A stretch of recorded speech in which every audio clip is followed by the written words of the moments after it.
रात की चुप्पी में खिड़की के बाहर अजीब सी रोशनी झिलमिला रही थी। एलारा का दिल तेजी से धड़क रहा था, उसकी सांसें ऊंची नीची हो रही थीं। खिड़की पर मुस्कुराते पुतले चमक रहे थे, उनके दांत सफेद और आंखें अंधेरे में झिलमिला रही थीं। अचानक वे जैसे हवा में गायब हो गए और खिड़की पर सिर्फ धुंधले हाथों के निशान रह गए। एलारा कांपते हुए पीछे हट गई, उसकी हथेलियां पसीने से भीगी हुई थीं। तभी दादी ने गंभीर आवाज में कहा, माइनस बच्ची, तू अब चुनी जा चुकी है। मुस्कुराती परछाई तुझसे जुड़ चुकी है। एलारा की आंखें भर आईं। तो मैं बचूंगी कैसे? उसने धीरे से पूछा।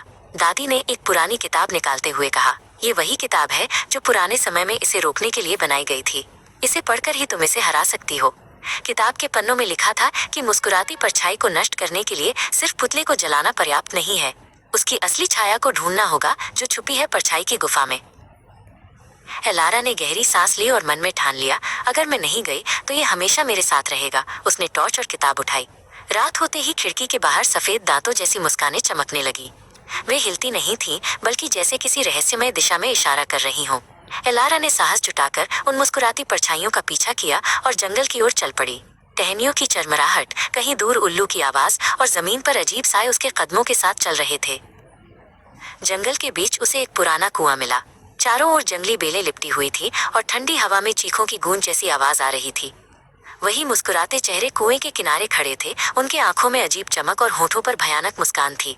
कुएं में झांकते ही उसे गहराई में लाल रोशनी दिखी। एक फुसफुसाहट उसके कानों में आई, नीचे मत जा, वरना तू कभी वापस नहीं आएगी।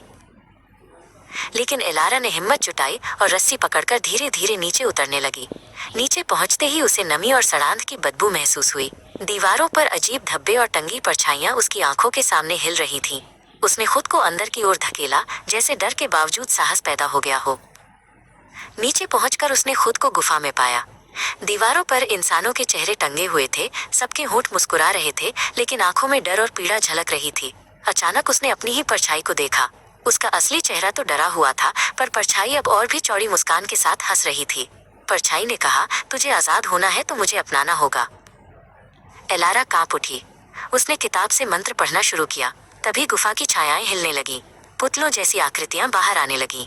हर आकृति चीख रही थी। उनके होठ मुस्कुरा रहे थे, लेकिन आंखों से आंसू बह रहे थे।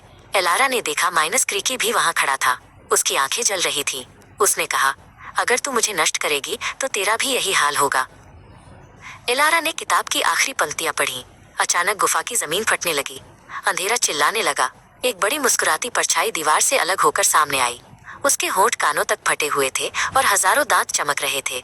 उस परछाई ने कहा, मुझे जलाने के लिए तुझे अपनी छाया देनी होगी। एलारा ने आईने के टुकड़े से अपनी छाया पर कट लगाया। खून नहीं, बल्कि धुआं निकला। उसकी परछाई चिल्लाई और मुस्कुराती परछाई के साथ मिल गई। गुफा कांपने लगी। सभी पुतले राख में बदल गए।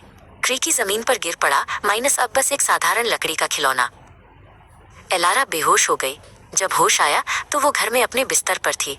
दादी बोली, तूने श्राप तोड़ दिया है, अब सब खत्म हो गया। लेकिन जब एलारा ने आईने में देखा, माइनस उसका असली चेहरा मुस्कुरा नहीं रहा था, पर उसकी परछाई अब भी धीरे धीरे मुस्कुरा रही थी। रात को उसने महसूस किया कि अंधेरे कोनों से अब भी वही टक टक टक की आवाज आती है। क्रीकी उसके बिस्तर पर पड़ा था, माइनस टूटा हुआ, बिना आंखों के, लेकिन उसके होंठ अब भी चौड़ी मुस्कान के साथ हिल रहे थे। उसने फुसफुसाया, माइनस, ये तो सिर्फ दूसरी परछाई थी, असली अंधेरा अभी बाहर है।